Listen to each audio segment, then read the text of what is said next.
for the today's session, so it's how to be beyond the concert hall. It's a thought for the musician right now that we try to seeking out how to be let the performance of the music survive right now. So first of all, so we have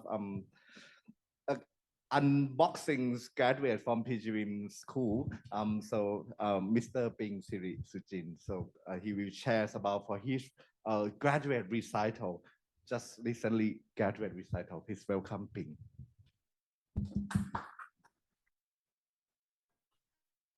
Good morning, everyone. So thank you, Ajahn Suppabhorn, for inviting me here. My name is Pingka Sirisujinte. You can call me Namping for short. I am pianist and violinist and also music arranger. So I'm graduate from Princess Galyani Vadhana Institute of Music in the bachelor degree. So this is about my project called Deceptive Virtuosity, Unravel message behind the Virtuosic works. So what is Deceptive Virtuosity? The Deceptive Virtuosity is a work which talk about guiding to access to classical music in terms of listening and also playing. So this work inspired from the social value in Thai about the classical music. So some of people who grow up in Thai, we often heard some speech about the classical music, like the classical music was hard to access, hard to listen to and also play. But this work tried to challenge that. This idea is might be not correct ever. So however, we didn't deny that the classical music is hard, but I say like we just need to find some approach to listen, to understand. So if we can got the approach, it might be get more easier to access, to understand. So here, this is about my project details. So if you want to see more, you can scan the QR code. And this is the repertoire which we have to selected in this project. So this project is will be in the style of performance and also book. So this is the first one. It's about the book. This one I have written from this research. This book came from this research. So like this. And this book has been in style of the conversation between the student and professor. So the student, he was a piano student. He have to learn the repertoire which we have seen before. And he has many questions about the piece. He has many wondering. So he has ran to professor to get some answer. And also the professor he was answer too, but not every time that he give the answer. Sometimes he has question back. He has question back in some time too. It's like let the student start. So I made in this style because this is one of the difficult ideas to understand. So I made in style of the conversation to make it more accessible. And the next part is about the performance. So the performance is a concert together with the conversation. So for the player like me, I have also play in the in the roles of not just playing the instrument and also playing the roles of student. And I also have my partner to be play in the professor part, and we have to do it in style of phone call. So the conversation, we have used some excerpt from this book too. So how is going? Let's see. Oh, sorry. Enjoy ดนตรีแบบไหนที่ได้คนนักดนตรีทุกคนยังไงเดี๋ยวเราลองไปอ่านเพิ่มเติมดูนะโอเคได้ครับเดี๋ยวจะแต่อาจารย์ครับนักดนตรีแต่ละคนเขามีสไตล์ไม่เหมือนกันเนี่ยครับแล้วเราจะรู้ได้ไงครับว่าดนตรีแบบเนี้ยหรือดนตรีแบบไหนที่ได้ดนตรีของบาร์เป็นต้นแบบครับเราลองดูตัวอย่างนะอย่างเจ้าบีโธเฟนโซนาต้าเนี่ยแล้วก็เคยเห็นใช่ไหมว่าบีโธเฟนน่ะเขาจะชอบแบบว่าใช้พวกไอเดียแบบเดียวกันทั้งเพลงแต่ทำให้มันยากขึ้นไปเรื่อยๆหรือมันแปลกไปจากเดิมหรืออย่างพวกโชแปงอีทูดเนี่ยจะให้มือหนึ่งเน้นเทคนิคหรือเอฟเฟกต์ไปเลยและอีกมือหนึ่งเนี่ยจะเป็นพวกเมโลดี้หรือไอเดียหลัก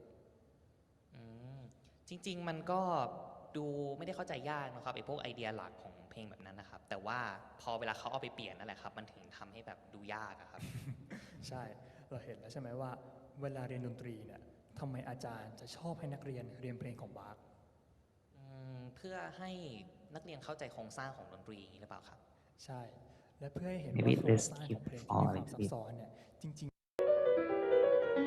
This is the part of moment.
Sorry. Okay, for the next part, this is something that we have in the researching for, like I told you before that in this project, we have 6 repertoire from 5 composers, but for today, I will talk just 3. So we will start at the keyboard partita number 6 in E minor from J.S. Bach. So the keyboard partita number 6 by Bach, this is one part of the Bach work called Klavierübung Book 1. So the Klavierübung is a German mean keyboard practice. So it means this piece was an exercise, was for training. But if you have seen, this is not an easy piece, you know. So sometimes we cannot call that this is the exercise for the beginner. We can call it's like one of the big art piece because not just many details in the music, but also but also this piece has been so long because it has a 6 movement or something like that. So it's very long piece too. But if you have seen this piece, it might be look hard, right? Might be look complicated, but the piece has created from something very simple. For example, like here in the 3rd bar, you see that this is a very running passage. This is most full of the like 16 notes. But in this part, actually Bach, he made it from simple chord, but like a play in the rolling style. For example, let me show you a little bit. In the 3rd bar, it will be like this.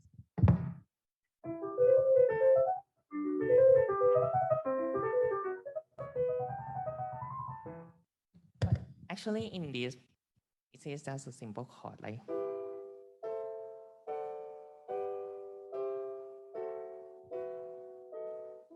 But Bach, he just didn't wrote like a triad or like the bar before. He just wrote in like a rolling, and also in the 3rd page, which we have a fill part. So this is the style of the fill. Bach will wrote just very simple melody at the beginning, and he has repeated that about the theme and the melody many times. But every time when he repeated, he will add something new. For example, like in the 2nd line, which he had a running passage in the below in the left hand. So sometimes we will thought that this piece look complicated because we see that, or maybe for the audience, people thought that it's hard because we have see something very running, but actually that's just an ornament, just an effect in some moment. So this is one of the ideas of use something simple and build it more and make it more harder, the idea of the decoration. So the idea of the decoration, actually, this is something very simple, something common in the Baroque time. But sometimes we thought that it's hard because we look in the perspective of today. That's how we have to read every note, each by each, note by note. So if we do like this, sometimes we got Haitian. It's possible to be that. But if you understand that what is Bach wrote, what is the idea, so it became more easier. And this idea about the simple thing, simple idea and has been decoration, not just in the Bach piece. And this idea also has been forward to the composer in later. For example, the next one, Franz Liszt. But for the Liszt will have something different from Bach. Like Bach, we have know that he worked more in church, but Liszt we has no more in as a concert performers. So Liszt, he was a concert pianist and he was also a composer. So in the roles of composer, many of Liszt music he has it must be reflected his style, like fully with the techniques, fully with the emotional expression in the style of the performers. For example, like a ballad number 2.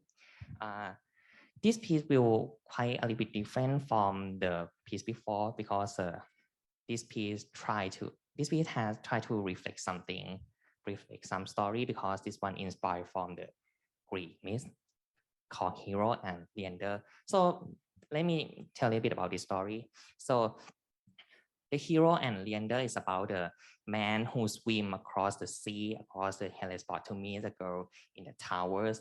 And every night when he will swim following the candles.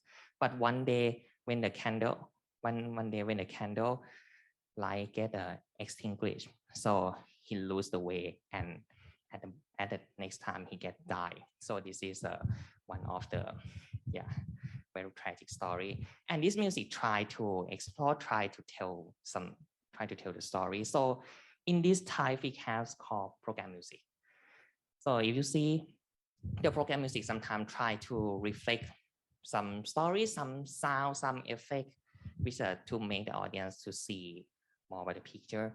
For example, if you see at the beginnings, Liszt will start left hand with a chromatic scale in like a rolling. So this is he try to, it's like a reflect the sound of the wave, sound of the storm, and the melody, the theme will start in the third bar here in the circle. And if you see, and in this part, Liszt he has the melody and the chord in the same line. So maybe just right hand is look enough, but he has add some effect. He has the chromatic scale here too. This is like an effect, like a wave, like a sound of a wave, right? And this idea, and this in this part, we will it feel like a little bit mysterious, like a dark. But you know, in this theme in the circle, it has been repeated again in the middle, like here. But when Liszt has repeated in the middle, it still be same idea, but he has a little bit he has double melody, like an octave. He has add something like here, the arpeggio, or he adds some chords. So this is the same thing, but the mood has been changed a lot. So if you see, this is in the first page, it's quite be like a mysterious, like a dark, but this here is so very powerful, so very impact here. And not just here, he has repeated again at the end. For example, like here in the highlight, this one is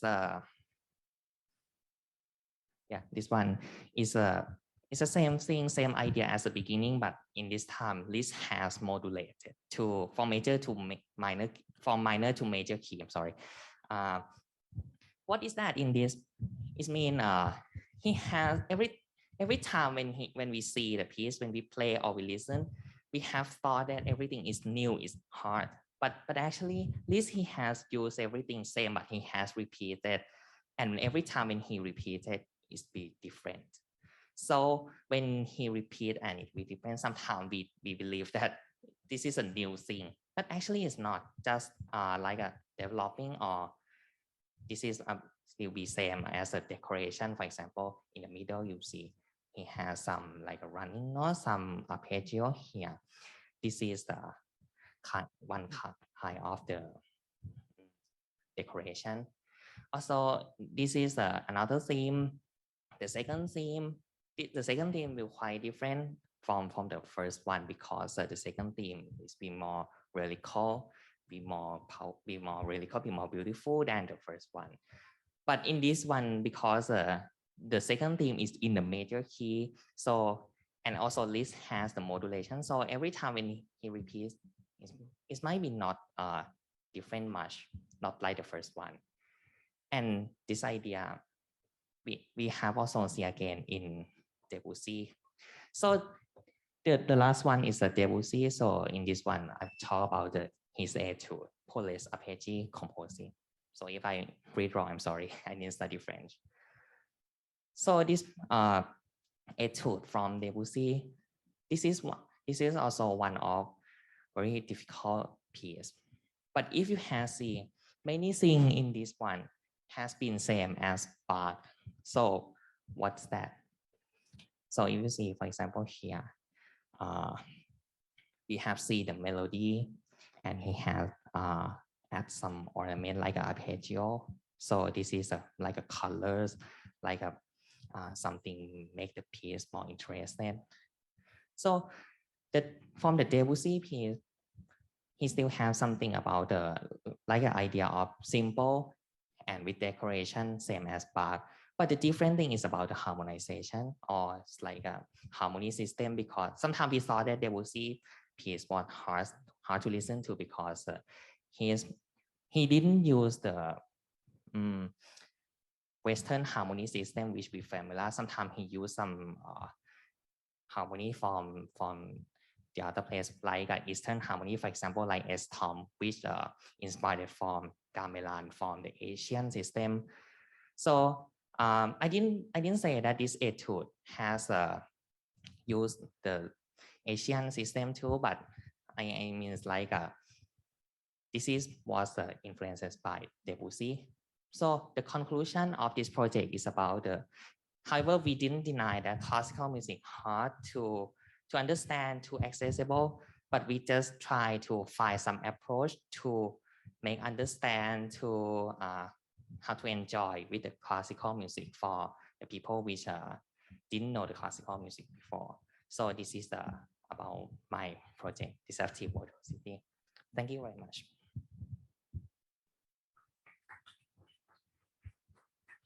Thank you, Ping, to share about your graduate recital. Any audience have any remarks or any question? So please.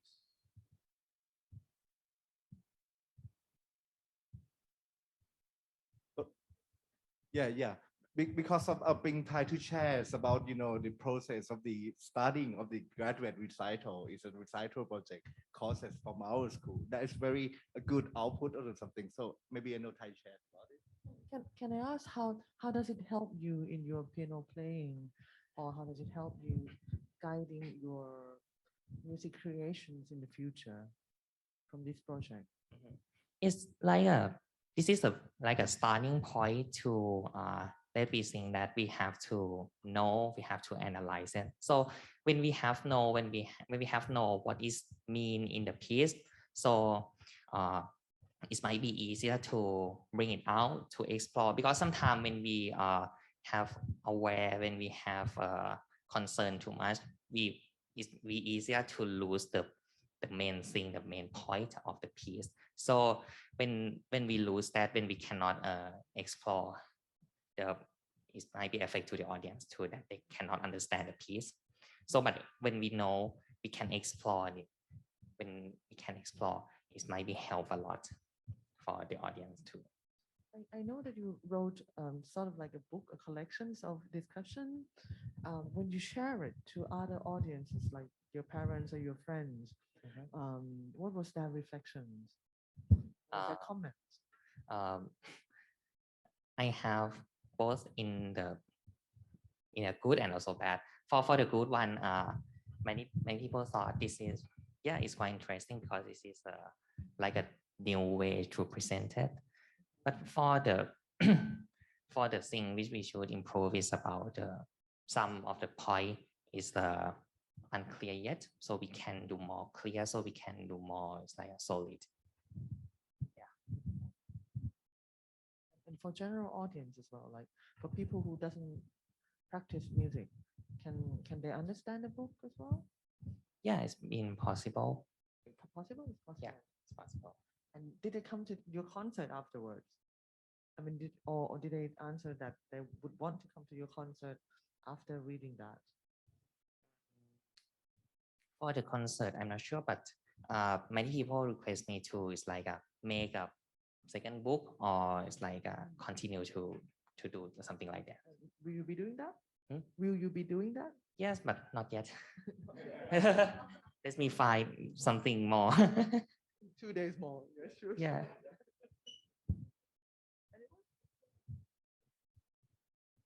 I have a question about the Cloud Debussy piece that you said it's from Asian system, right? It's different from the Western system, but with our classical mind, we always play something Western all the time since Mozart, Beethoven, and for the Cloud Debussy that you said use Asian system from gamelan or something like very Asian.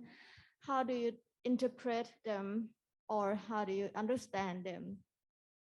Yeah, we born in Thailand, but sometimes we're not familiar with the Asian system that much. And do you have problem with it? And how do you solve that? And how do you understand it?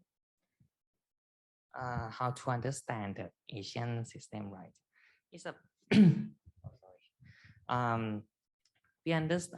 We understand because but actually we cannot say that this is the completely Eastern South, but we just see what is happened when we wrote the Asian sound. We wrote when we have used the Asian sound in the Western. For example, like what is when we have used the traditional sounds from the Asian, like Chinese, like I don't know, but when we use and we wrote in the system, when in the Western system, sometimes when we want to how I say everything same as the original, it might be have to use something strange to make it more close to similar, and how I say, and it's many things which we see when we use the Eastern sound and wrote in the and have used or wrote in the Western sound. It's like we will have something like which not common scale, like a pentatonic scale or whole tone scale. We have seen something this a lot in the sound which we use from the Eastern. Yeah, maybe like that. I have one question following that. I mean, if your student, because you're graduating now, if your student or young pianist come and ask you that now that they're playing this piece, should they sound more like original gamelan, or should they sound more like French pianist, for example? What would be your answer?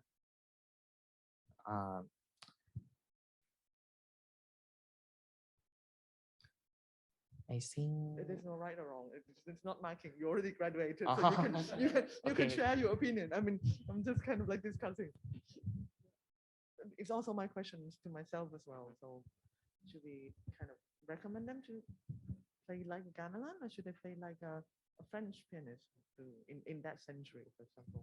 in my opinion, I think yeah, we should play like a gamelan, because he tried to is like a reflect sound from the gamelan. So but sometimes the style of the writing is not completely like a gamelan. It still we have some French pianists too. So I think it's a it depends on what we want to explore, what we want to show. We want to show the sound from the gamelan, or we want to show the technique of French pianists. Maybe. Thank you, Namping. That's Namping tried to show it's not only the performance in the hall, so Namping tried to make the another output like a book to transmit the ideas of the classical music to the general people. So that's good. And now he still have he intended to develop this book to better and better to make more clear for make sure that the general public will be more understandable what kind of the method or dialoguing between the professor and the student in those books. So thank you very much, Namping. Thank you very much again. Okay, thank you, Khao. Thank you very much. Next session, I would like to introduce Professor, Assistant Professor Dr. Ramasoon Sitalayan from Chulalongkorn University. So he is a well-known pianist in this country, so he performed a lot. And his recent research that talking about music and love. So he will share a little bit about this kind of project. So please welcome Dr. Ramasoon.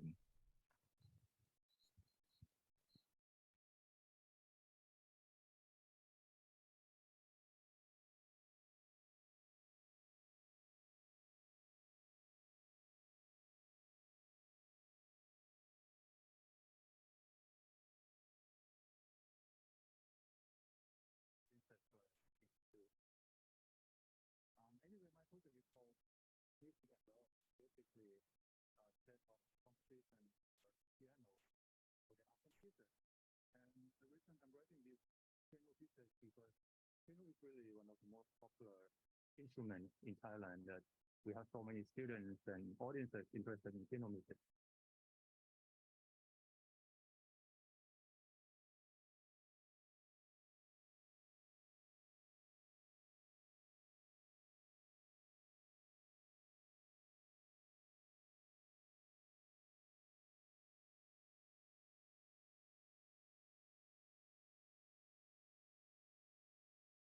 Hi everyone. My name is Ramasoon. I'm a pianist and composer, and today it's really a privilege for me to be here and share my work with the wonderful audiences at the Princess Galyani Institute. Anyway, my project is called Music and Love. It's basically a set of a composition for piano. So there are 10 pieces. And the reason I'm writing these piano pieces because piano is really one of the most popular instruments in Thailand that we have so many students and audiences interested in piano music. But however, we don't have too many of the original compositions written by Thai composers. And that's the idea. So I'm writing original 10 compositions for piano. And at the same time, I'm combining some social issues and cultural issues into the title of the composition.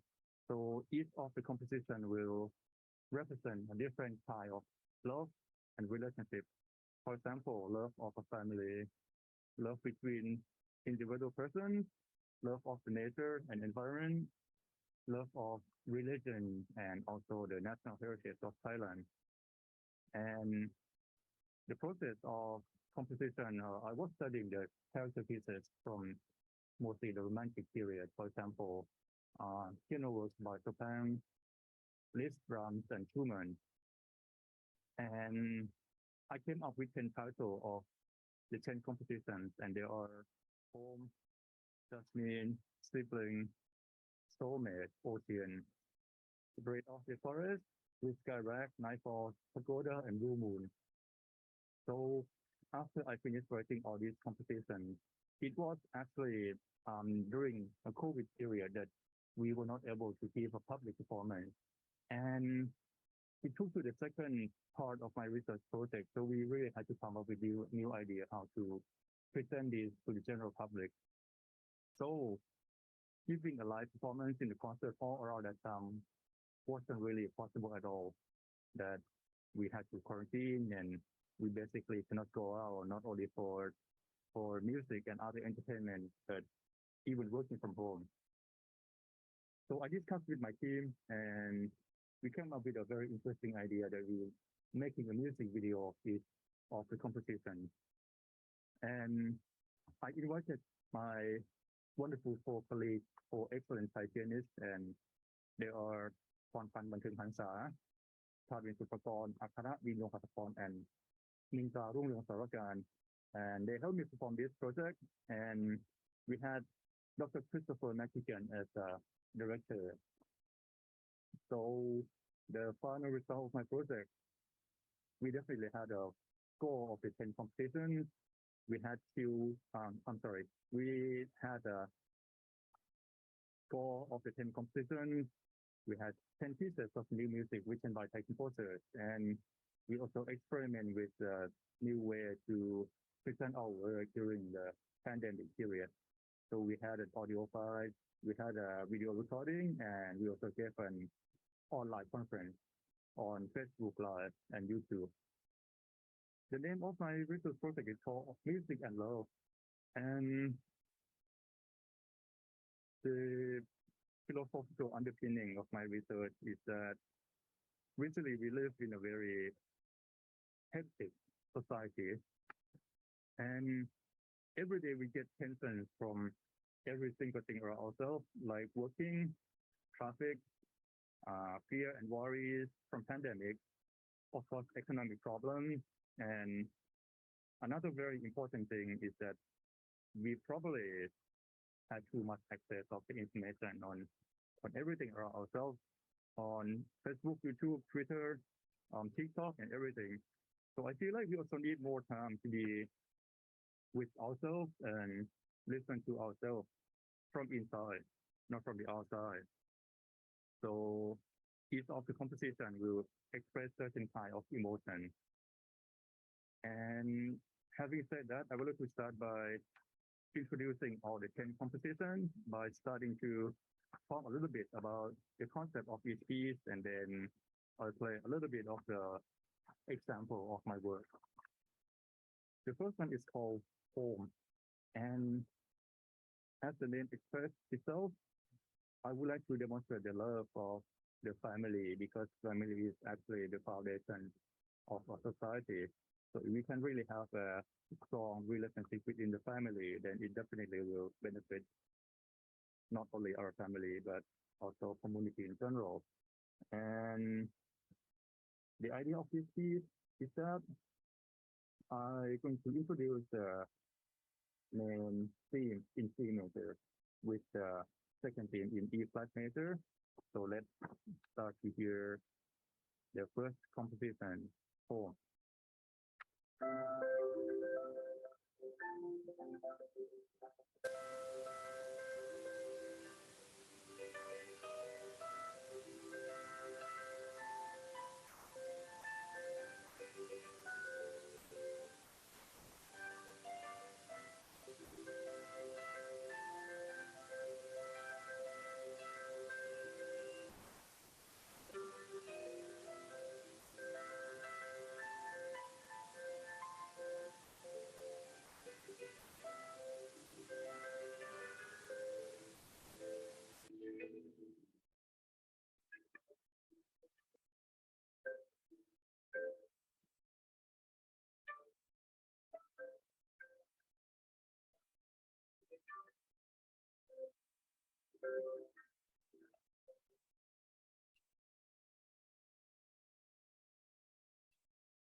So that was composition number one.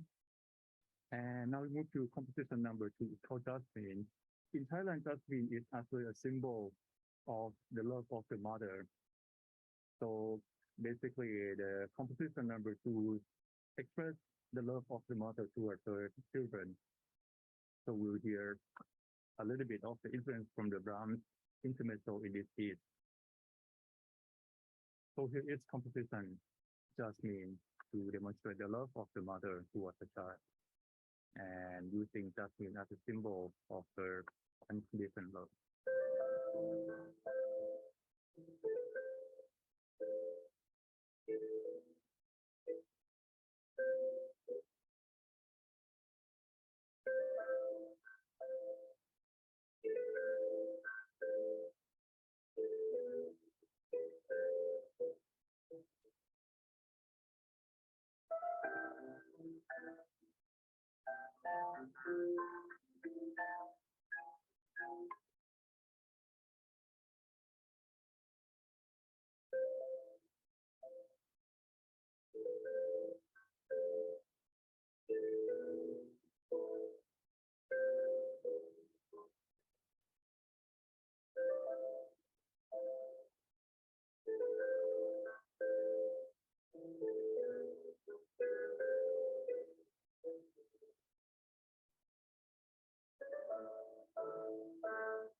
Okay, so that was Jasmine.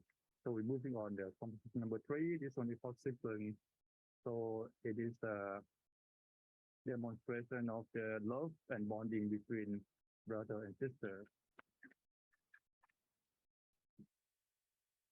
In terms of composition, this one is using a lot of major 7 chords and it uses a little bit like an improvisation.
So now we have a composition form for the love of the family.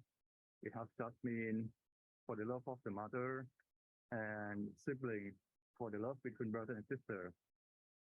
Next composition is for the soulmate. Basically, it's a relationship between partners and using soprano nocturne as model for the composition.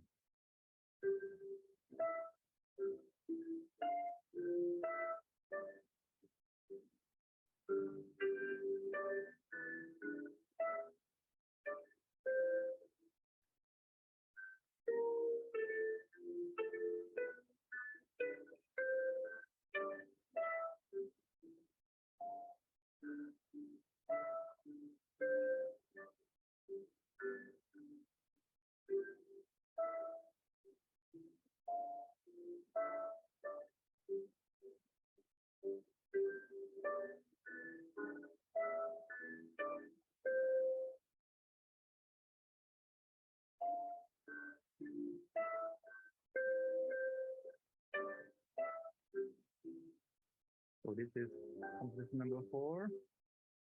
The first 4 pieces are the composition that focus on the love between family and the individual. So the next 4 composition will be the love of the nature and environment. And we start with number 5, composition ocean, that would like to encourage the listener to have more awareness of the environmental issues. And this is composition ocean.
So this was the ocean that I'm using counting the 6/8 to make a good connection between the Bakro style writing.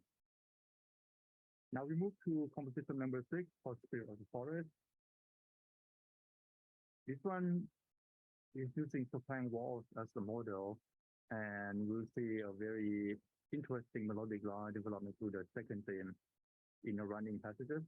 And this one is, of course, would like to raise awareness of the forest and the preservation of the tree in general. So number 6, Spirit of the Forest.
So now we have oceans and the forest, and the next composition is for the blue sky rag.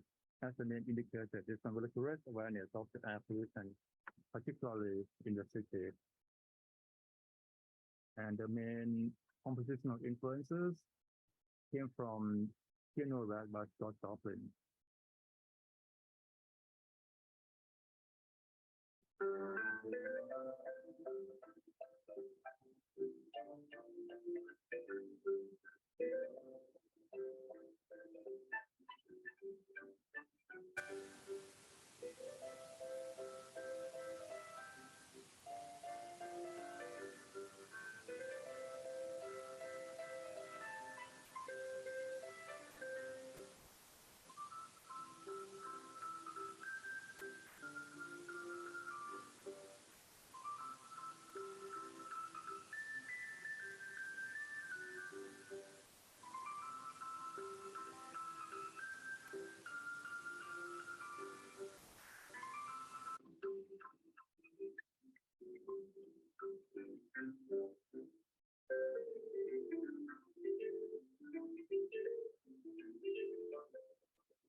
So I hope you like that one.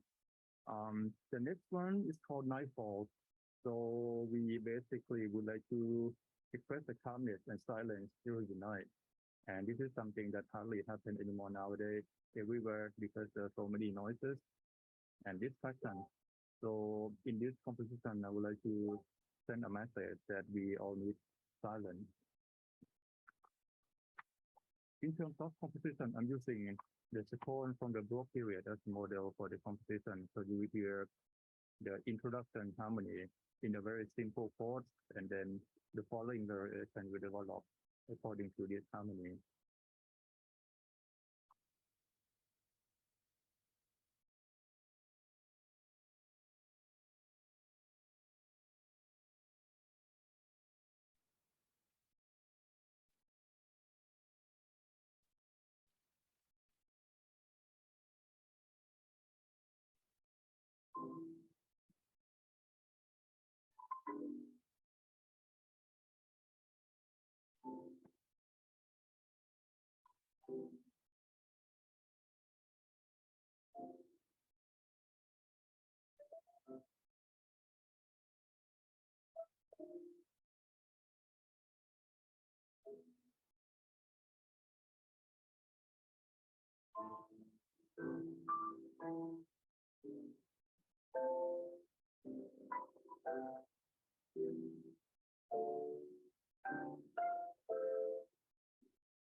So now we have four pieces that devoted to the love between people, and we have another four pieces that devoted to the love of the nature and environment.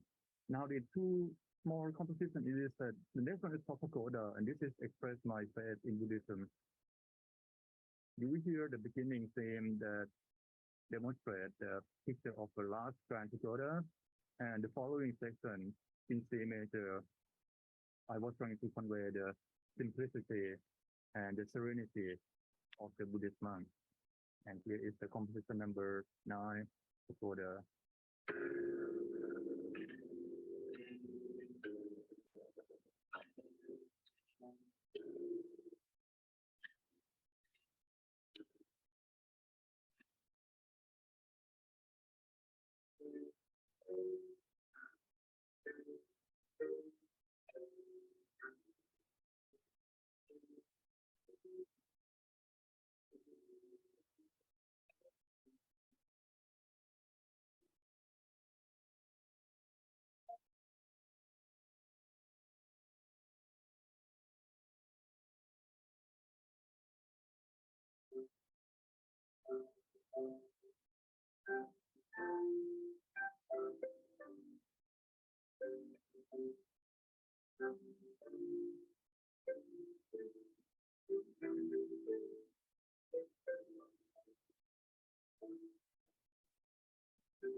in this composition, 9 of them are my original composition, except number 10 that is basically a transcription from the song traditional Thai music called Lao Duon Duon, which was originally composed by His Royal Highness Prince Patanapong.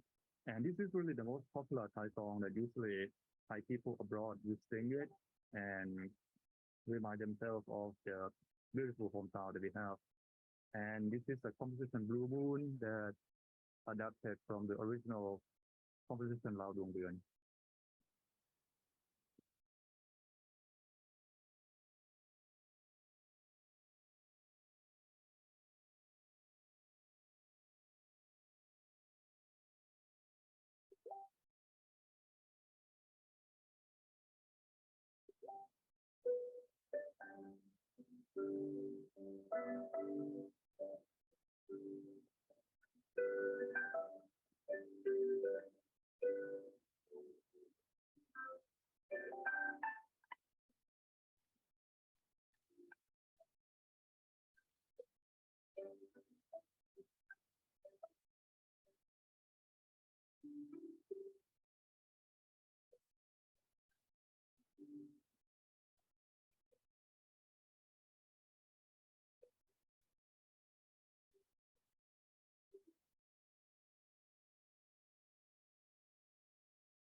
Okay, thank you very much. So that concludes my presentation for today. And if you are interested to listen to the whole competition, it's all over on YouTube that you can easily search by typing my name in the search box. And thank you very much for today.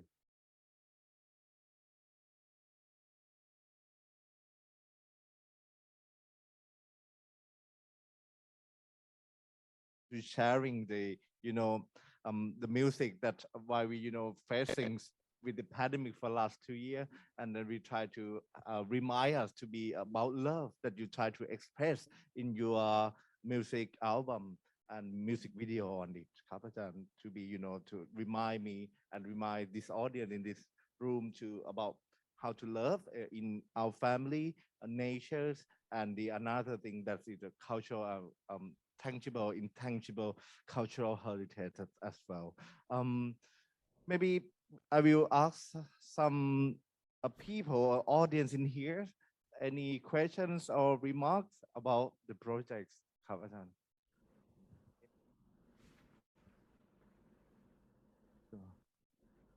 meไหมครับ if not I would like to ask use about when we because music is it's very abstract and subjective. Sometimes when we try to do something like a creative work, and for this project I would like to ask you about what kind of how to evaluate the project, something like this. So could you share to us, because sometimes we can't determine it like can the subject can be touched itself. So can you share us about how to assessments of this your creative project? Thank you, Ajahn and everyone. It is a really good question, and actually my answer is that the evaluation of this project will be the phase 2 of my research project. So basically this is only the phase 1 that we are creating the work, and the following work which we plan to do is to do the evaluation. So I'm sorry about my answer, but my answer is that we are going to do the evaluation of the project in the near future. So right now the first part is to create the work, and then we will going to distribute the work by publishing the score very soon, and then we'll see what happens next. Thank you. Okay, I'm looking forward to your next process. I think it's very important to, as an educator, so we have to try to, when we do something, we have to assessment and to try to, try to seek the result. Is it work or not work, and how to be developed, the further development as well. So thank you very much, Associate Professor Dr. Ramasoon Sitalayan, and see you. Thank you. Bye bye. Thank you very much, everyone. Thank you, Ajahn Kwang, and all the wonderful audiences. สวัสดีครับ We have another 2 left presenters for this section. First is Dr.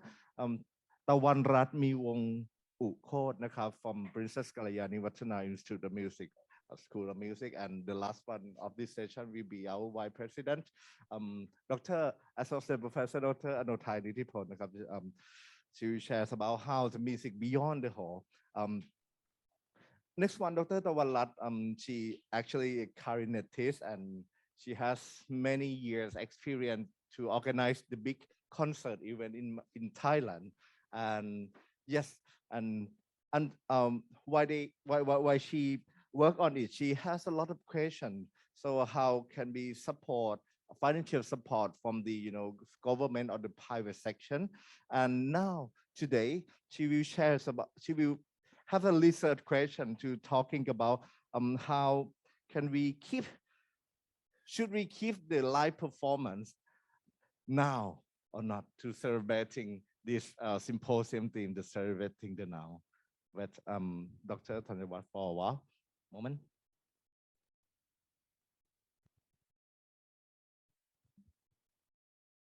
And Dr. Tawanrat, she is recently, faculty member of our school. She very brilliant and talent a lot.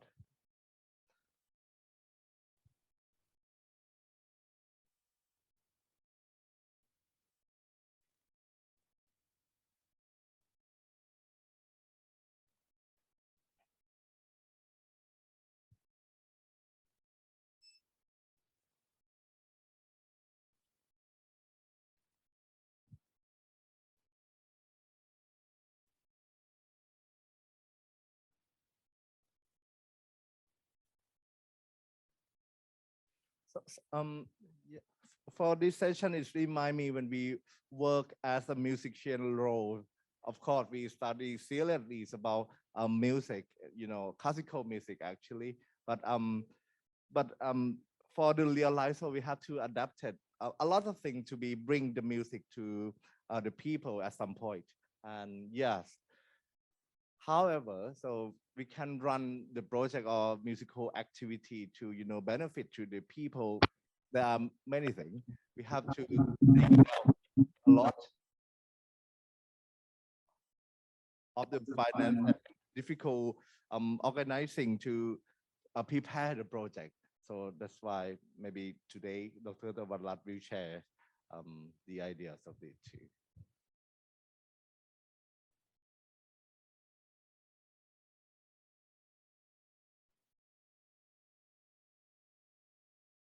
Without further ado, Dr. Tawanrat.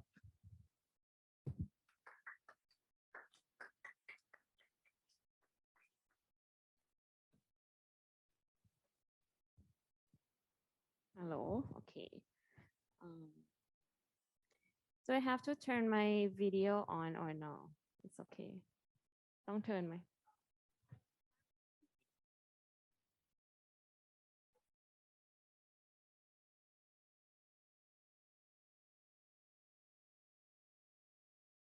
Okay, good morning, everyone. My name is Tawanrat Meewongukote, and I'm now a full-time lecturer here, newly.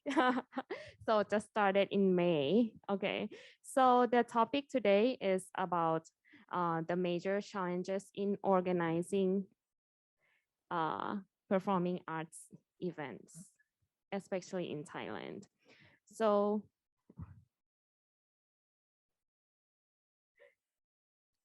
okay, so performing arts organizations and communities in Thailand have been facing challenges for a long time. The enormous scale of the pandemic and its impact are causing a lot of difficulties in the performing arts industry. So in Thailand, we all know that the main problem is lack of audiences. Another one, poor financial support, which is really a big thing here, and a rapidly changing technology environment often problematize the management strategy. So without solving these core problems, organizing performance events will continue to be a struggle and could become even worse as technology improves.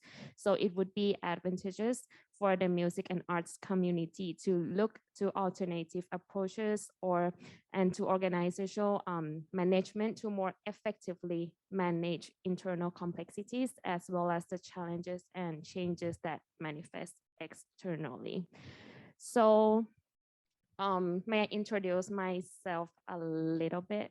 Oh, before I introduce myself, may I ask what are your roles in the music community? So I know you are full lecturer, educators, maybe some of you guys in the back. So mostly are you music students or you already work? Students. Anyone already graduated? So do you work as an organizer or a musician, or can you let me know a little bit?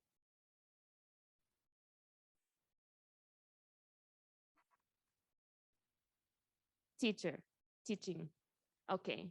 Anyone have experience in organizing any festival or events or anything that sells ticket?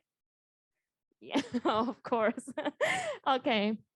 So for me, myself, a little bit about background of myself. So I actually followed the conservative path, I would say. So I studied for like 20 plus years. I got my doctoral degree. And then after I graduated, I was the one who I wanted to work in different areas in the music community. So I wanted to teach, I wanted to play, I wanted to organize a festival. So I actually started by worked as a part-time lecturer at many universities in Bangkok. And I also an E-flat clarinetist for Royal Bangkok Symphony Orchestra. And then after that, I had a wonderful opportunity to organize the Royal Concertgebouw Orchestra Brass Ensemble in Bangkok in 2019. And that event, I had zero experience, nothing, no knowledge. So it was like learning by doing. And then after that, I knew the challenges that I will share with you guys today. And then after that, actually, it was the most important turning point in my life because that event led me to work for the Bangkok's International Festival of Dance and Music, as you can see. And this year, we're actually going to have the student outreach program, and we collaborate with the Princess Galyani Institute of Music also. We can talk about that later. And then I also, this year, actually last month, I had opportunity to work with the Thailand trombone community and organize the Thailand International Trombone Festival at Mahidol University. So this, by working for the Bangkok's International Festival of Dance and Music really opened my music business world, which I didn't really learn when I was a university student. So today I will, maybe we can share a little bit about the challenges with organizing the event. So today I already talked about the background, and then we will see the major challenges, and then we kind of brainstorm together, and then maybe we can find summary or solution. Okay. So for me, the major challenges, let me know if you agree or don't agree. First thing is the event planning and project timeline. So when I organized the brass concert, I had no planning at all. So we just know that, okay, we want to organize it in November. And then there was like nothing before. I didn't know, like, okay, I knew that I had to write proposal, find sponsors, make artworks, something like that. But I didn't really put in the plan. So that was the first challenges. The second one is financial support. So after I had proposal, but how do we send it out and present it to sponsors and actually get the money? That was really the major challenge. I can see Ajahn Tom facial expression that is really difficult. The third one is lack of the real world experience. So at that time I had zero experience. So I didn't know what it's really like to, sell my ideas to the public, to the one who had no idea about music, classical music, or the brass ensemble. The fourth one is the public relation and media plan. This is really big, and many students kind of like, didn't think about it before. So we really have to PR, promote the event so that we have someone else to join. You need to have the audience, right? You don't want to, prepare your music, or if you want to organize a recital, you don't want to play for the chairs. You need real audience. So PR and media plan is really important. Number 5, understaff or teamwork. I would say the first one, understaff, means you are the only person doing everything, so it's like all in one person. But on the other hand, you may have team, you have many stuff, but then you don't really put the right person into the right job, I would say. So you have lots of team, like staffs, but then you don't really use them at 100% of their abilities. So you maybe ask Ajahn Kwang to do things that he doesn't like, or he didn't have idea about IT maybe, but he's really know about how to promote the event, something like that. So you really have to work as a team to, spread the works into individual. And then the last one is ticket sales and audience. So this is the most important. How do you drive people to buy the tickets to your events? And how do you promote it to the audience who had no idea about what are you going to talk about, or what ballet is about, or the orchestra is really, especially for the Thai community, the person you can ask, like if you go downstairs and ask the security, ask, do you know Beethoven? Maybe he was like, who? Something like that. So people in general in Thailand doesn't really know the classical music. So how would you advertise the event, and then really draw their attentions to go and open mind and want to explore the event that you're going to organize? So let's do some brainstorming. As I say, the first problem is event planning and project timeline. I think, okay, before we start, sometimes this problem may happen and then you don't know that it's a problem until the event is already finished. You know, for example, the event planning. How do we know that this is a problem? Because when you organize a festival, you would think that everything might go as you want. You really have passion, you are desire to organize this festival. For example, for me, for example, if I want to organize a clarinet recital, for me, I will play. And I'm a clarinetist, so I know very well about the piece that I'm going to play, that, oh, I really love Brahms Clarinet Concerto No. 2. And I really believe that the audience will know and will like it also, but that's my assumption, right? And I know that my recital will organize in November. So I just work whatever I like, you know, to make it happen. But then maybe in October, I thought, oh, shoot, things doesn't go as planned. So how would we know that this is a problem? Do you have any idea? Like when you organize the festival and then it's like, oh, I forgot to do this. Oh, this thing I haven't done yet. So that is the problem started by event planning, because you didn't really put all the details, the important details into the plan. So you kind of like skipped it over and thought that, oh, this might not be a problem, but then actually it's a problem, right?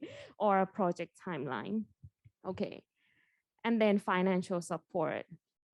So this kind of the main problem also, because when we do the budget estimation, sometimes you made it unrealistic. For example, if you have international artists, then the first thing you have to calculate is the flight tickets, the hotel accommodation, and all that.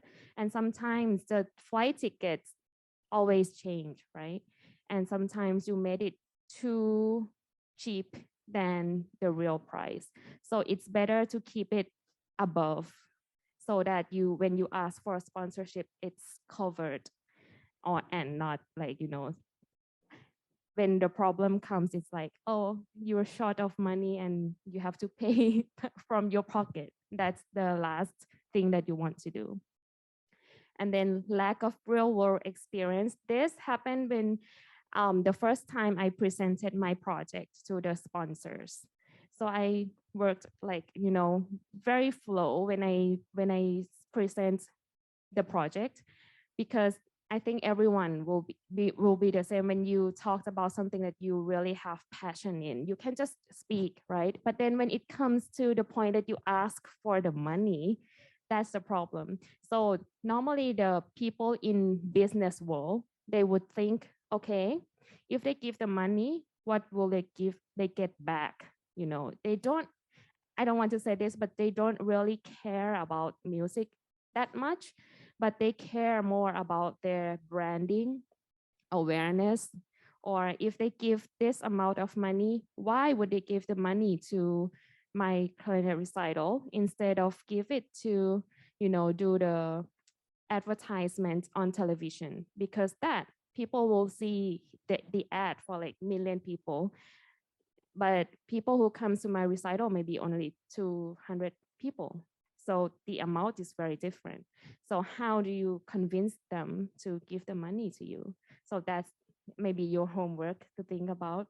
You can say that, oh, this you give opportunity to the students or something like that, you know. You have to find your selling point. This is the most important, and also still very difficult for me also.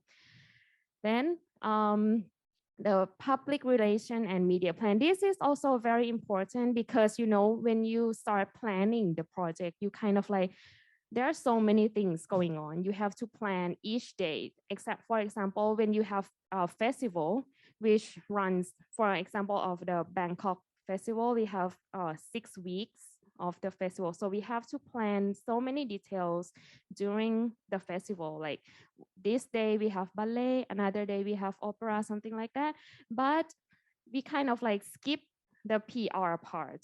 We have to really know when to promote, when is a good time to promote, when is a good time to sell the tickets, when is a good time for the media to come and to promote your event. So that's everything is on, must be on the plan.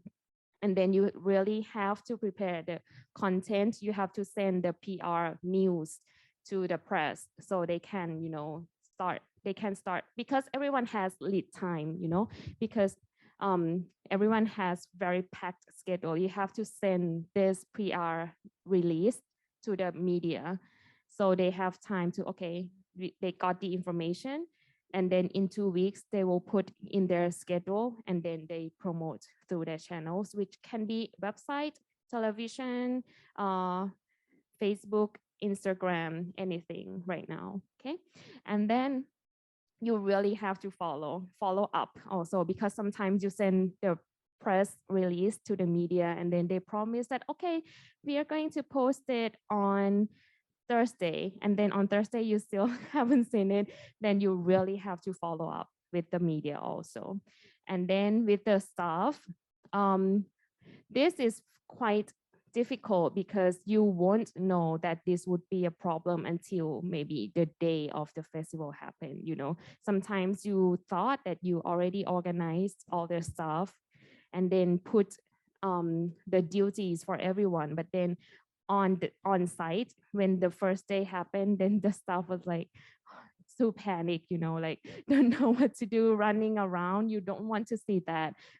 That's would be a chaos for you. So you really have to rehearse also. Just like as a musician, we rehearse so many times before you start you perform, right? With the staff also, you have to brief them carefully with all the details and then kind of rehearse, okay, let's do this day one, we will have this in this room, we have another activity in that room, and then kind of rehearse how the flow to make everything run smoothly. So this is very important also. And then ticket sales and audience, this is also the problem that you won't think about until the day of like first day of ticket sales. You thought that, okay, maybe you have 1,000 seats in the hall and you expected, oh, okay, first day I would be able to sell at least 500. But then it turns out that you sell only 10 tickets, and then you will be like, no. So I think for everyone who had experience to organize this, you would feel like plan the price. This is very important about the ticket price. What is the reasonable price for everyone? This is the question that you have to really make a research and think about it, because some people think 500 baht is reasonable for students, for everyone, but actually with this economic situation, 500 baht can be very expensive for some people. So, but after you started to sell the ticket, you cannot reduce the price anymore, right? Because then the person who already bought the ticket, what will they think? They already paid 500. And then the person who buys another day get cheaper price. That's not fair, right? So this is very important and very important to keep in mind when you set the ticket price for your event. And for Bangkok Festival, we always get the feedback that the ticket is very expensive, blah, blah, but we understand, but we also have a lot of cost to cover, especially with this at this time with the pandemic and the war between Russia, Ukraine. So the cargo is sky high, I would say. I will tell you only for this session, the cost for cargo from Russia to Thailand is 6 million, only one way, one cargo. So it's really a pain. And they had to leave Russia in July to perform in September. So they already left now, like on the way. Because the route is different. They can't fly out from Russia. So they had to take the bus, local transportation, and then very difficult route, and then go to China and then fly here. So it's really complicated. So that's the cost that sometimes you can't estimate way before, but then it's the cost that just came up, and then you have to, find some place to, or some source of money to cover this cost. Okay, so by saying that, this is the example for my team, the project timeline for the Bangkok Festival. So our festival start in July and August, right? So we have to work backward and plan all this. So normally when the event start in July, we already planned a year before. Well, the show we finalized like 2 years before, 2 years ahead, but then in January and March, we have to do the final selection because sometimes some companies can't come this year, something like that. But in November, December, we have to start brainstorming and put our ideas together, like maybe this year, promotion would we want to give to the audience, or how do we promote something like that. And then in January, March, we finalized the shows for this year. And then in April, we started to gather information from each company so that we can start the plan how to promote each company. And then also sponsorship is very important. So we have to finalize all the list of our sponsors by April. And some sponsors, we ask the contract. We put the contract like 3 years contract. So that's really helpful because, we work hard 1 year and then in 2 years, we kind of like chill a little bit. But some sponsors doesn't work like that. It's by year. So that's depends on each company. And then in May and June, we already start marketing, PR plan, everything, like, all the strategies, and then already start to do the PR materials, all the artworks. I know it's really a pain to do, but I think we are now a professional in Canva, right? So in Canva, we have 60, 80 artworks and in different sizes. So you have to really make sure that you know the exact materials that you want and which channel do you want to promote, especially Facebook, Instagram, YouTube, GDN, which is Google Display Network. So all of these, they have different size that you really have to prepare for, and also video. And it would be great if you can do all this by yourself, but you can't do everything. Because, when you do too many things, then you kind of can't focus and make it 100%, So you have to really have the staff to do all this. Maybe you can do one example for them or make a layout for them. And then after that, you can just let them do it, let them do their work and trust them, If you like their working style, then it's great. But if you don't, then it's okay. You can tell them, just be honest and tell what to fix, and then so it's kind of like learning with your team also. So it's good. Time up. Okay. So in summary, can I summarize? Okay. So even though if you already have plan, you think that everything is go as your plan, but then on site on the festival, things can always go wrong. There always be something happen, you know, you never know. So it's just about how you react under pressure that makes a quality event team, you know.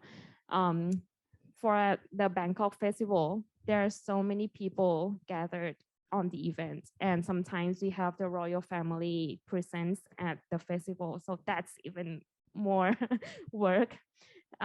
So anything can happen. So we just have to keep calm, be focused on what needs to be done, the priority, and then just make the team, trust the team that they can work and really believe in what you are doing. This is the most important. When you do something with your passion, it can go, people can feel, even the audience, they come and then they can feel the vibes that, you know, this organizer really want to do this, and you can feel it.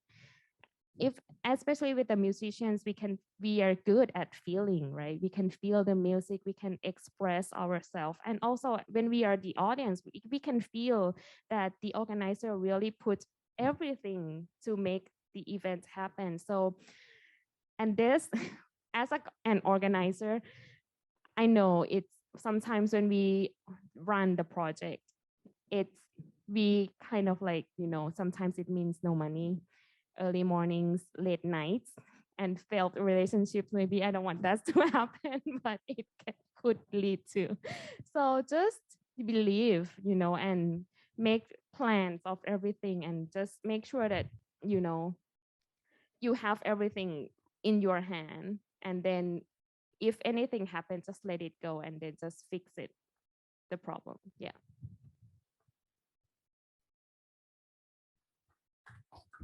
Thank you, Dr. Tawanrat. ต้องถาม question มา Yeah. Anyone would like to share or some comment or some questions about her presentation? So please. Yes, sure. Concerning the 6 million baht things. I mean, concerning that, I'm just wondering why, if it costs that much, who made this request that we should have a Russian troops performing in Bangkok? Was it Okay. because of the festival, or was it because of the audience in Thailand are asking for it? No, it was basically the festival made the decision, because actually every year we have company from like Russia to perform, and this year is very difficult situation because of the war, and we really know that this may cost, you know, the cargo price and also the comments, the opinions from others, but we really stands for the arts, you know. So we think we really because artists in Russia, they also have to eat, you know, and we have to support everyone. So, and it's also about the contract also, because we made the contract 2 years before. We didn't know that there would be a war. So by signing the contract already, we have to really bring them. And this theater, Stanislavski, they really original. This Swan Lake is the most perfect. They will perform in 4 acts, no cuts at all. So the music is the most complete. And actually the choreographer, his mother is the Lane, grand-granddaughter of Tchaikovsky. So เป็นเหลนโดยตรงของ Tchaikovsky. So it's really something that we really don't want to miss this opportunity. And even though we have to pay the cargo, we ask for support from the Russian embassy to help us also with the route. It's very difficult. Yeah. But actually this year we also plan to have the Ukraine company, and then we gave them time until June. And then they said that, oh, it's impossible because they moved to Italy. So from Ukraine, and then the artists in the company kind of like separates, and they didn't have time to rehearse or no opportunity to perform. So that's really a pity for us also. Yeah, but thank you. The contract is So the contract is the main one, because we already signed everything. Any question more? Um, for me, I really hope that theค่ะ music and art will be solved with, you know, the world situation to be better and better. Yeah. And thank you very much, Dr. ขอบคุณ Tawanrat, to ค่ะ share with us about your organization. But it's really insights about the Bangkok International Festival Music and Dance Timeline. Thank you very much. Okay, last but not least, one of the pioneer. Thank you, Dr. Tawanrat. Okay, last but not least, one of the PGVIM pioneer, Dr. Anothai Nitibhon, will share about her project that worked for totally a decade because of one of our PGVIM mission to, you know, promote the music to the society as well. So Anothai is not only administrative people in this school, but she's still lecturer, and she still work like a music activist, composer. There are a lot of things, so we can't define her for, you know, through more than one effort, of course. So please welcome Dr. Anothai. Please clap hand for you. Thank you very much, Dr. Suppabhorn. It's been an honor to be a colleague to you as well, and to Dr. Tawanrat as well. So it's been thank you and welcome to the PGVIM team. I'm sure we can learn a lot from you. Just give me a moment to possibly kind of log in. Hang on to the system in which we created. So let's see if it works. Okay. Okay, so maybe just like one thing that I'd like to congratulate like the first three presenter. Thank you, Namping, for presenting really wonderfully about like how you find the music that you're passionate about, and then you sort of like dig deep and hope that this research can lead to the way that you can communicate better to the audience. And I think also with Dr. Ramasoon as well, so that it was kind of like one approach that you can possibly work and extend music to people who possibly not familiar with the music. And Dr. Tawanrat, thank you for sharing like all those difficulties. And I think it's very important that you already admitted at the beginning that it's difficult for music graduates to sort of like do this kind of thing. And then there are a lot of learning things that you have to experience before getting to the point that you are, and even get the Russian troops to come over to Thailand at this particular time. So then if I can pick up from that, I'd like to share just a little bit about the projects that we are doing in our school. Okay, let me see if I can. Should I turn it off? Okay, that we are doing in our schools here. And the project is called Music Makes Change. And why does it call Music Makes Change? I think I have to share first, it's a kind of a really personal challenges that I face. As Dr. Suppabhorn mentioned, that I teach as well, and I sometimes do administrative works, but I have a lot of passions to kind of work with society, with community. So it's really difficult for me for some of the day that I'm teaching graduate student, bachelor degree student, attend a meeting and also go into the schools and do all this community work. So it's impossible to do it in 24 hours. So I was sort of like trying to imagine whether is there any more sustainability, things that can be more sustainable for me to do this types of thing. And this is kind of like what PGVIM started with. So because we landed at first in the area that they thought to be kind of like red area, and with a lot of political restraints in this area. So we would considering whether we should maybe find some ways to really communicate with the people in the area. And this is a very first project that we did. I'm not sure if our students are aware of this, but the wall on this site actually was all graffiti done by the people in the community. So because we see that on the opposite side, we have this mural painting, and this is a new contemporary mural painting. So why not? So we, instead of having all this white wall and being protective all the time of getting someone painted on it, we painted ourselves. And that's the first thing that we did. And then we also get the students in the community to come in and then sort of like make this paper mache to present themselves as part of the school. And later on, we develop into a kind of like community projects like children's opera, and also a lot of workshops. So that was kind of like the very first phase of our projects here.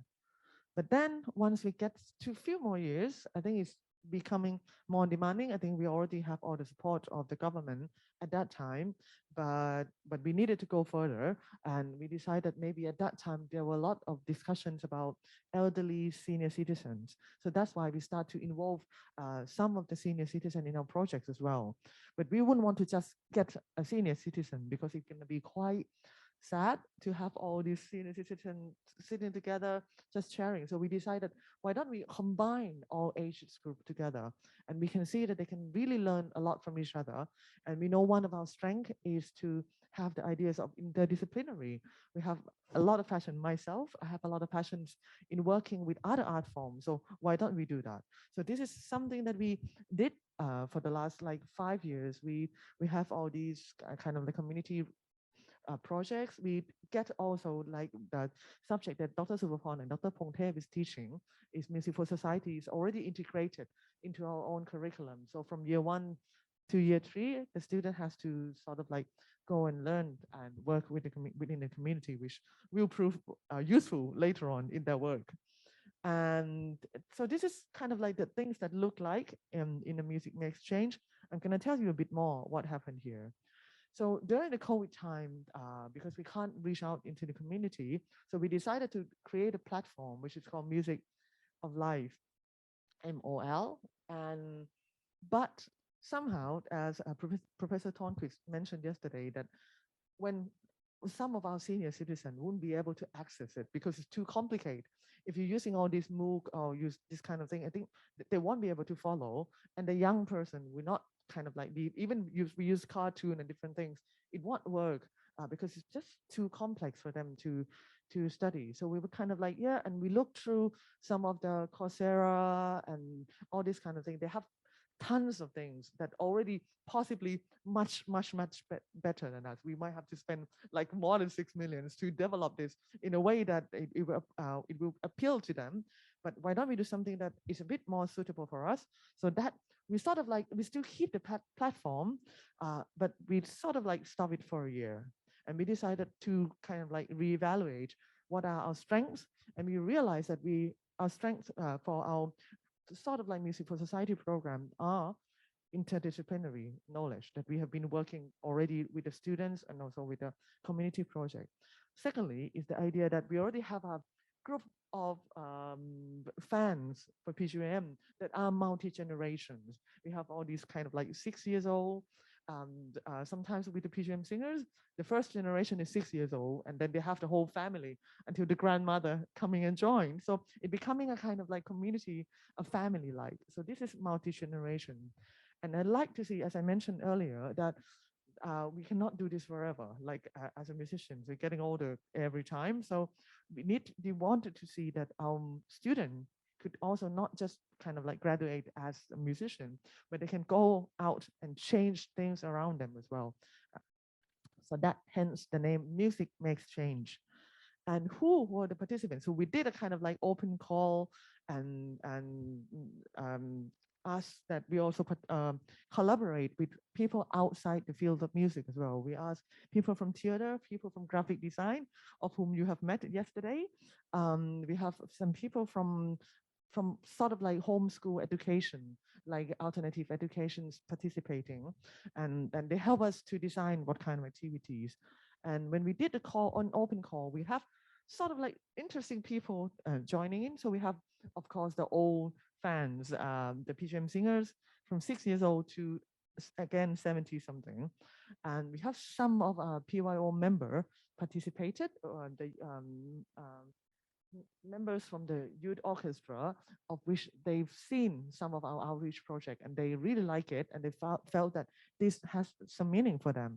And then later on, we have some children from our own PGM Weekend Academy. So they join in, some of the PGM students who possibly some of them didn't join voluntarily, but they are part of it.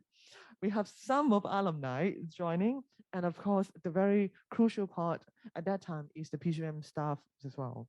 So what types of activities? We did a lot of workshops at the beginning. We only sort of like, because of the time, we always have symposium in the later part of the year. So we have to do this at the beginning part of the year. So we have workshops. So we did sort of like 5 workshops. The first part we did with someone who's already sort of like, should I say, specialized or have more experience in change agent types of things. So they've been working a lot already with workshop with new generations, getting people to think and asking questions. And then this is kind of fun, the project with the graphic designer. He brought all these different types of stones and then asked us to sort of like characterize all these stones by drawing around and then create character, create stories. And then we later on sort of like do a little bit of improvisations together with all these small objects.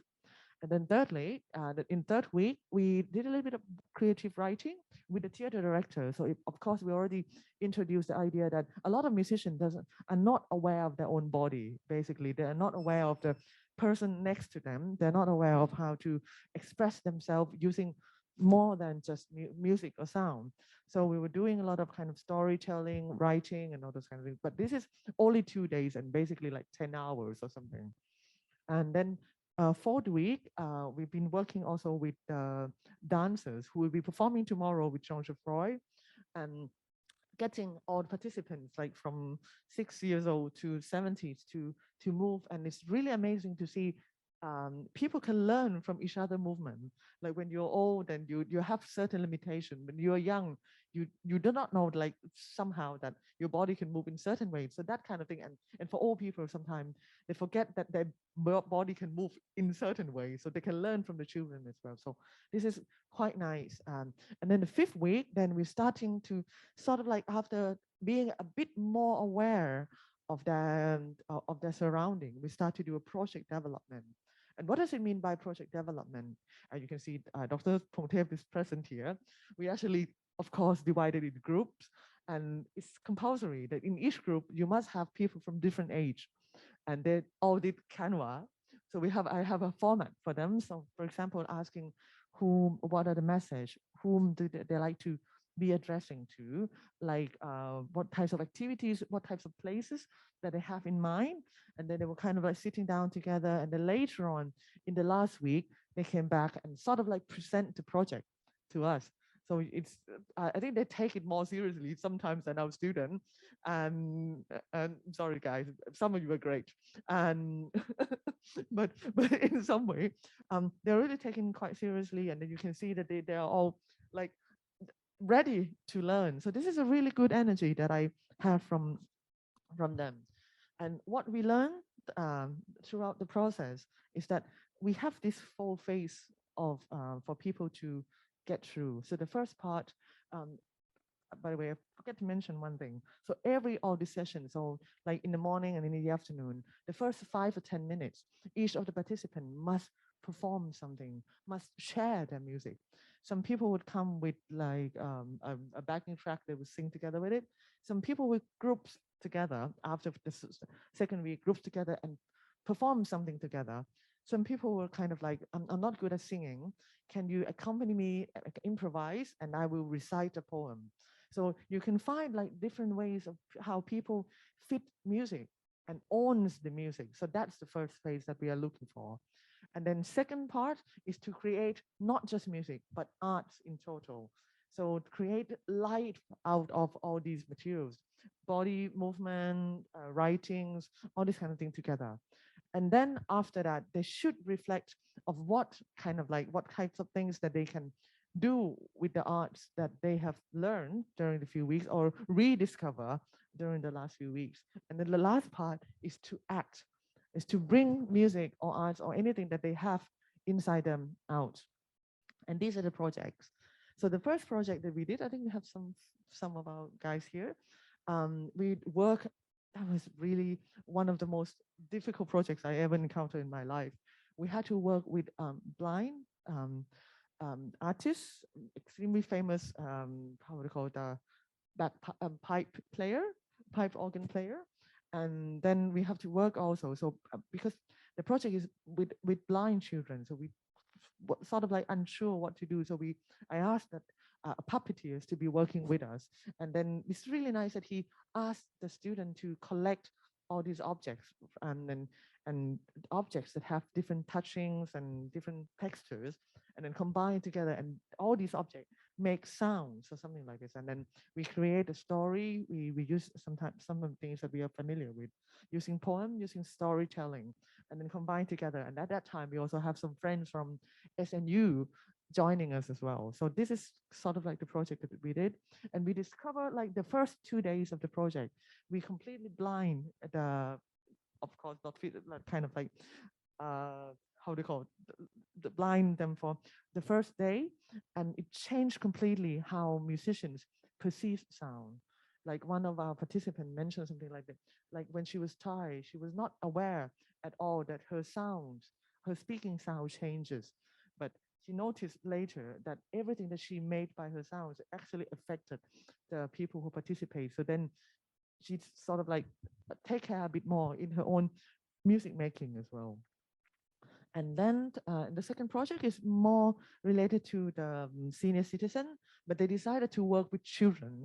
And this is a project that they went into the community which combined between Thai and Muslim, which is quite uncommon in Bangkok. But at that time, I think at first they were kind of like, they wanted to sing. They just want to sing because they're already retired. They wanted to sing and then go on and sing. And then they realized later that maybe the children have better stories to tell than them. And at the end, they sit down together with the children, writing a story about their community, compose into a song, and then perform it. So you can see that at the end, even the senior citizen owns the music that they're working together with the children. They don't feel the difference as much as we thought they would, or they surprise themselves of doing that. And then the third group, this group, I have to say that I'm really proud of this group because I have no involvement in it at all. So the whole project was done by themselves. And then Dr. Pongtep here is one of the person who kind of like drive the whole things. And the team has made it. I mean, for me as a composer, I'm not sure you agree or not. I'm a complete control freak. Some of my team will know this. I go into the minor millimeters details in the Canva, but for this project, I have nothing at all. So this is a huge learning step for me, so that I can really trust my team and allow them to experiment or do anything or experience this. So this is kind of, for me, it is a change, and you can see that they own it, and then they feel that maybe they felt that maybe it doesn't go as far as they thought, but yeah, next time I know what I would like to do. And then the fourth project, this is fun because this is my second fear. I always kind of like a bit afraid of teenagers. Always, I don't mind primary school children at all, but teenager is difficult to deal with. And we have a whole bunch of girls here and possibly like one boy. So, I mean, this group, I normally try to drive children to engage and then sort of like showcasing their things and like do more than what you can do. But these girls, they feel like they just want to show their music. I play violin. I just want to play violin. I sing. I just want to sing. And at the end, I think it was a really nice combination between me and my team that we decided, okay, this is a good start. If they wanted to do that, they can first, like this is the first time that some of them play in public. So why don't we allow that to happen? And we also have some of our performers, like a master degree, who wanted to sort of like expose euphonium to his audience because no one knows what euphonium means. So he did a little bit of projects and combined together with all these children. And this is a result. So we have one of the participants who is already a museum curator, and now she's kind of like redesigned her own curations in Museum Siam. Imagine herself as a cat, combining the sounds of the cat. You will see later in her performance this evening with Jean Geoffroy system. We have some senior citizens here who already kind of like changed their mind about what they can give. Sometimes they can receive as well. So it's not about just sharing out, but also learning in. We have some of our junior teen who sort of like, I mean, feel that they are accepted. For example, this girl, she felt that her test of music is too queer and no one accepted her and everybody's bullying her because she doesn't listen to kind of the Korean pop and all this kind of thing. She likes all the things that JD likes, for example. So now I think she now has a very good place in PGVIM at the moment. And she find that she's not that strange and she can be, and she can share. So this is one of the ideas that she wanted to stop bullying in terms of music preference. We have some of the very shy boy who's now being able to act more. We have some of the very shy girl that who sort of like be able to communicate with other people. And we have some of our PGM students who recently graduated or some still working. They learn a bit that the difference in real life. I mean, you can do all these things in the subject, but when you have to face people who are kind of looking at you and asking for help, like little boys, then they do need to grow up very quickly. And I think this is very important for me that some of our alumni, they actually are the one who run the symposium this time. These are the group of people that sort of like, they start by being a student and later on working, but because of these challenges that they've encountered for the last 3 or 4 months with the music exchange, they themselves are able to handle a more difficult and possibly have their own dreams to realize in the future. And I can't stop but to say that, like the lady in the center. So this is the exact team who run this symposium together with Chai Mongkon and Dr. Suppabhorn and Dr. Pongthep. So they're grown up so much. And possibly maybe before I leave, I have just few things to show.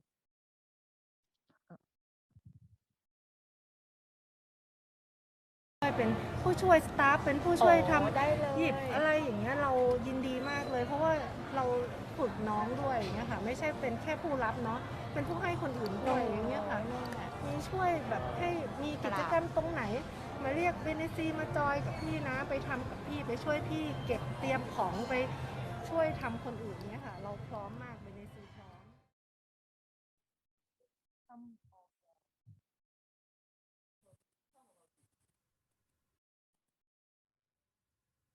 มันน่าจะทำให้โบรู้สึกว่าดนตรีนี่มันขาดคนไม่ได้เลยจริงๆอะค่ะแล้วมันก็เป็นเป้าหมายต่อเลยว่าถ้าตอนหลังถ้าโบจะทำงานดนตรีเนี่ยโบไม่ได้ทำเพื่อตัวเองอย่างเดียวนะโบรู้สึกว่าโบก็อยากจะทำเพื่อคนอื่นด้วยแม้แต่งานหลายๆอย่างดนตรีเนี่ยมันไม่ได้ทำกับคนอื่นตลอดหรอกค่ะบางงานซาวอย่างเงี้ยเราเก็บมาทำคนเดียวนะแต่ไอเดียของกว่าที่เราจะถ่ายทอดอะอย่างน้อยเราต้องคิดถึงคนแล้วอะค่ะเพราะว่าสิ่งนี้แหละที่ดนตรีมันให้เรา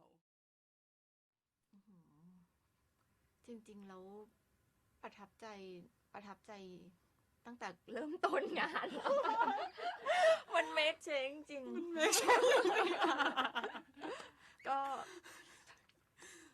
ก็คืออย่างแรกเนี่ยมันเป็นกิจกรรมที่เราเป็นคนตั้งต้นแต่เราไม่ใช่เป็นคนแบบจบมันอะคือว่าพอเราตั้งโครงขึ้นมาแล้วก็กิจกรรมที่มันออกมาตอนเนี้ยมันเป็นกิจกรรมที่มาจากผู้ที่มาเข้าร่วมจริงๆที่เขาเสนอกันเข้ามาเขาออกความคิดเห็นไม่ว่าจะเป็นสถานที่กลุ่มเป้าหมายหรือสิ่งที่เขาอยากจะทำอะค่ะอันนี้คือสิ่งที่ make change นะคะแล้วก็พอได้ลงไปทำจริงๆแล้วเนี่ยคือบางคนอาจจะยังไม่ใช่อย่างที่ตอนแรกเราแบบวาดภาพไว้เลยแบบ change agent นะคะแต่ว่ามันเกิดการแบบกระบวนการเรียนรู้เล็กๆน้อยๆระหว่างที่เขาได้ลงไปทำงานกับชุมชนหรือกับคนที่มันจะเกิดความแบบความละเมียดอะที่จะทำให้เขามีมุมมองที่มันแบบนวลเนียนขึ้นอะที่มันจะแบบอ่อนโยนแล้วก็รู้ว่าถ้าในครั้งหน้าเราจะทำเนี่ยเราจะทำแบบไหนดีกับสิ่งเล็กๆน้อยๆมันก็เอามาทำได้หมดเลยอะไรอย่างเงี้ยค่ะมันไม่ใช่แค่แบบเรามาร้องเพลงกันนะแล้วก็เหมือนได้ทำกิจกรรมร่วมกันแหละแต่ว่าสิ่งที่เราไปทำก็คือแบบไอ้เพลงของเราเนี่ยมันทำให้เขาได้เห็นคุณค่าจากไอ้สิ่งเล็กๆที่เขาทำอยู่เช่นกัน I think this point is important in a way that for me to realize that not everything that we start, we need to finish in this lifetime. And there are many more things that we just have to start to see it realized in the next generation. So this could be one of the things. And possibly the last thing that I think give me pleasures to see that this happens to my colleagues, and extremely important that it happens in the organization.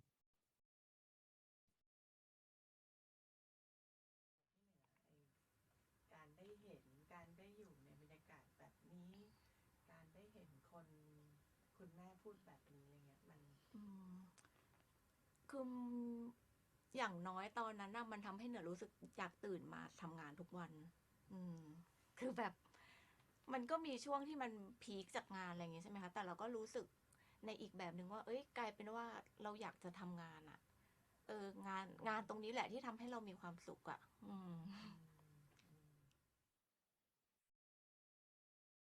That's the team for MMC, and I hope that you will enjoy being part of it. And if you can also experience what will be like in this evening, that we will try to get all the performance together. That's still things to be changed. Thank you. Thank you. Please give her applause.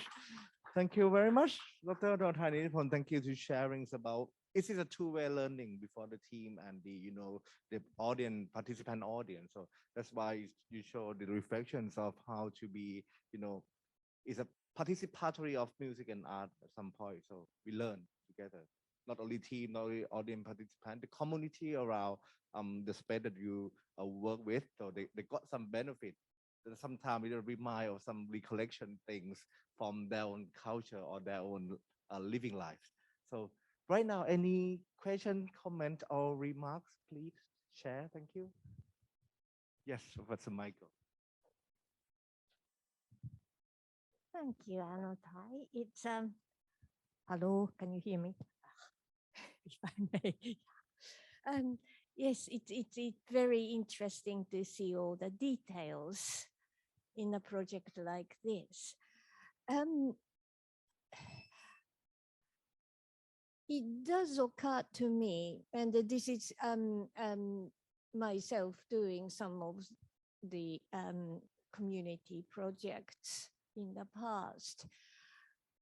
My impression is that music is a subject where people are actually quite happy to observe rather than participate, compared to, let's say, visual arts or photography, that if you like photos by somebody else, then most of us are inclined to start ourselves, or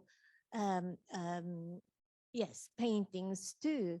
When you are inspired, you feel like trying, or okay, you may not call it art, but for example, when we eat something really wonderful, we feel like trying it at home ourselves. And in some way that a lot of other art forms or other things do inspire you to do something quite naturally and instinctively, but it often doesn't happen when it comes to music. A lot of people are quite happy for it to stay at something to observe.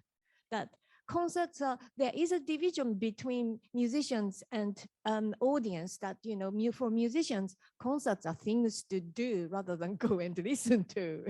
And for the audience, the other way around, concerts are things to go and listen to, not to mess up with, in the sense that the music making is something, let's leave it to the professionals. There is that barrier that is unique to music, and then, well, it's been sort of on my mind for a long time. So I would, that would be the first question. But another question I wanted to ask in relation to the institution here, which is a music institution to train musicians. It does happen quite recently to me that I was working with music education people that for young people or not so young people to study music usually means the motivation is that they want to get better at it. No surprise. I think most of us went to a music college because we wanted to get better at it. But from the outside world, that's also quite an unusual one, because let's say if you are studying history or something, you want to go to a university or do a doctorate in history because you want to know more about it rather than you want to get better at doing history, which means this thing about the role of skill and skill development, and related to that, this idea of self-development that we all have. How are we dealing with it in education? So yes, okay, both questions are rather I big. really love the second question, like the self-development that you are mentioning. Maybe I go to the easy question first. The first one, we have actually quite interesting reflect from our audience with the PGM singers. I have to tell you, like the first year we have already like 50 members, and then the second year PGM singers like 50 members, and then the second year we lost all the audience because they're on stage performing. So this is interesting in a way that I remember like Jacques Moreau mentioned something when we visited in France, that singing is the easiest approach for people to participate. So when you have all these PGM singers types of thing, we can just kind of like text them the night before saying that we're going to the hospital, we're going to do some singing together, and they will immediately turn up with the mobile. We don't even need to rehearse. They kind of like come with the mobile with lyrics and ready to sing with us. So we somehow luckily do not experience this challenge of them not wanting to be on stage. But there is a huge valley of date that they can say that like if you want to get them over this kind of like amateur participating, but to getting to something professional, they won't jump this valley. So that's the first thing. But participation, I think, is fine. But I think one of the things that I learned as a composer and music educator, my first degree is in education, second and third is in composition. So I find a way to sort of like bridge these two together. I think the only way that really can get people participating without temper so much about the skills is creating, is by composing, co-composing. And by co-composing, I think the byproduct of co-composing is ownership. And ownership not in a way of limited ownership, my ownership, but it's a share ownership. So this is sort of like, to me, really appealing, and it also affects the way I compose nowadays as well. Secondly, your ideas of self-development, if I may attempt to answer, I think for this, one of the things that when you were talking, I see during the process, because of during the workshop time, we sort of like forced some of our students who are here with us to participate. And what I see in the meeting is that these senior citizens or the children, especially the second and the third year undergraduate student, they're low in self-confidence because they've been studying major skill for 2 years, and it's about enough time that the teachers are beating them up, right? So when they're getting into the second and the third year, and you can see all these senior citizens or the children are being completely surprised by their performance, even like the things that they're making mistake. I think these help, firstly, for the student, for the undergraduate student, to realize that there are certain quality of a musician, not just playing a right note, but being a musician. What does it mean? So I think this help in terms of development of a person, of a musician. So it added in for the student that there are other things that they should be concerned about as well. And I have a feeling that maybe the problem with the self-development is not just only happen in music world, but also in any education at the moment, because it's getting to be able to do it, not better or not understanding better about yourself. And I think this is the whole problem with education, especially the way that getting to know it, know it, but not using it, or better at it, but do not know why. Like Professor Tonquist mentioned yesterday, like the questions of why completely missed out. And I have a feeling that we can only know why we know things. We can only, we can only understand why we know things is when we understand the relationship between us and the person next to us. We will know that we need to understand this because we have to do certain thing with another person, because we have to tell them something, we have to help them with something, we have to ask them for something. That's why these the understanding of this knowledge becomes relevant. And maybe this is what missing, not the knowledge that's missing, not the self-motivation that is missing, not the ego, not the desire that's missing, but it's relationship, the understanding of the relationship between people. And that's why I think music is the best thing that you can sort of like insert this into, like it's the best practice. It's the whole thing is about relationship, isn't it? Silence, silence and sound, time, the velocity and all this kind of thing. And that's why I really, really have faith. I do not love it too much, but I have faith that music will be the answer for this broken society. Yeah, thank you. Thank you. Yep. Okay. Yeah. Any question or comment? Yeah, please. So thank you, Anothai, for presenting this, and I look forward to concerts. I'm just curious about, I mean, how do you mediate the different musical traditions that you have in this very diverse audience? You know, so in terms of, so classical music might be something that some of them will relate to, but definitely not the children and the senior citizens and the students. So are you using popular culture or traditional culture? What's the mix? Actually, I sort of like, I try to go with like what our second speakers was trying to do. It reminds me of the examples of Max Richter that you showed yesterday. It actually came from the show Bridgerton. And I think possibly because of Bridgerton, it makes the whole thing, right, Edward? Like it makes the whole, have you seen it? I know, good for you, good for you. And somehow I think there are a lot of people. I try also to sort of like use these things to explain the other thing, and I came to realize when I was working with Studio Music Fabric 10 years ago when we're doing a kind of show from Singapore to Thailand, and we had to put on a performance of the pure contemporary music in the Bangkok Arts Center. By the way, they have much better attendance than music schools. So all contemporary music performance should go to the art center. And but hopefully things can change. And I asked Dieter, keynote, who's also a composer for that and a mentor for that. And I asked him that, okay, would you like me to maybe explain about the piece first? Like explain of how it's constructed and all this kind of thing, and saying that this is a contemporary music. And Dieter's reply was like, music is just music. Don't explain. In his very Germanic way, like, no, don't explain. And it got me thinking, yeah, maybe we are the one who put the lid on it.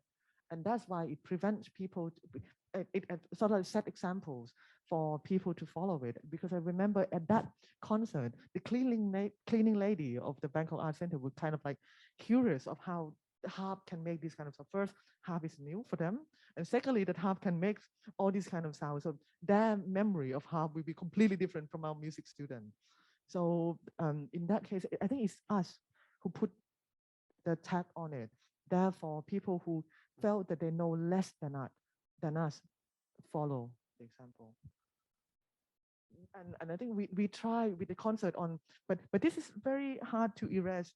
On the concert during the symposium on Thursday, we put Schubert together with contemporary, with like music from Korea and Thailand and monk food, this kind of thing. And at first, even for us as a curator, I felt like, is it a good thing? I mean, do I have to kind of like make it like A and B, that kind of thing?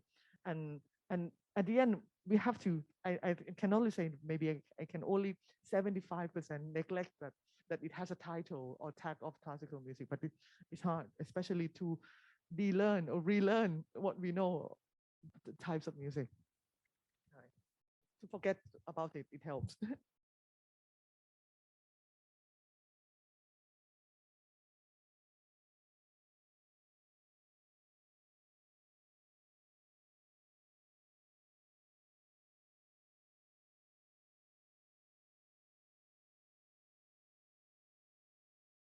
How the musician can be developed themselves to be a better and better, to expand more the skill and the learn more about how to be a human being and learn to be more beyond the words empathy as well. Thank you very much for attention and see you the next session. And we are look forward to see the concert tonight.